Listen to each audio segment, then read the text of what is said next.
د افغانستان د بهرنیو چارو وزارت سرپرست وزیر مولوي امیر خان متقي کابل کې د اهل تشیع علماو سره په یوه ناسته کې ویلي چې دښمن هڅه کوي د افغانانو ترمنځ د تفرقې په اچولو سره خپلو شومو موخو ته ځان ورسوي.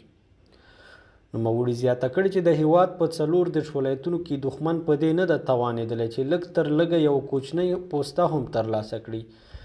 له همدې امله غواړي چې په جوماتونو تکیه خانو کې په چاودنو سره د افغانستان د قومونو او مذهبونو ترمنځ تفرقه رامنځته کړي. نوموړي ټینګار کړی دی چې دښمن په دې توګه هڅه کوي خپلو موخو ته ورسیږي، خو هیڅکله به هم په دې توګه خپلو موخو ته ونه رسیږي. د ده په خبره ټول هېواد په دې پوهیږي چې دا د افغانستان د اسلامي امارت پالیسي نه ده. امیر خان متقي یو ځل بیا ټینګار کړی چې د افغانستان نوی حکومت له ټولې نړۍ سره سالمې اړیکې غواړي او له نورې نړۍ هم غواړي چې د خبرو له لارې خپلې منطقي غوښتنې مطرح او له دوی سره د اړیکو نوی فصل بلخوا افغانستان په لومړي ځل د بهرني ملاتړ له شتون پرته خپله بودیجه اعلان کړه. دا د افغانستان د تاریخ په نیمه وروستۍ لسیزه کې یو ځانګړی کار ده.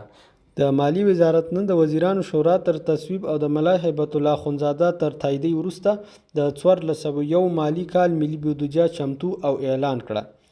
مالیې وزارت ویلي چې د 1401 مالي کال ملي بودیجه ټول ټال 211 میلیارده افغانۍ کیږي چې 203 میلیارده افغانۍ عادي او 20.9 میلیارده افغانۍ پراختیایي بودیجه ده.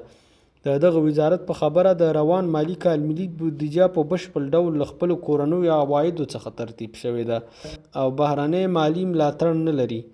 یاد وزارت زیاته کړې چې په دې تصویب شوې بودیجه کې 44 میلیارد افغانۍ کسر شته، خو د افغانستان اسلامي امارت به د منظم مالي پلان له مخې د همدې بودیجې پر اساس د کال تر پایه خپلو موخو ته ورسیږي.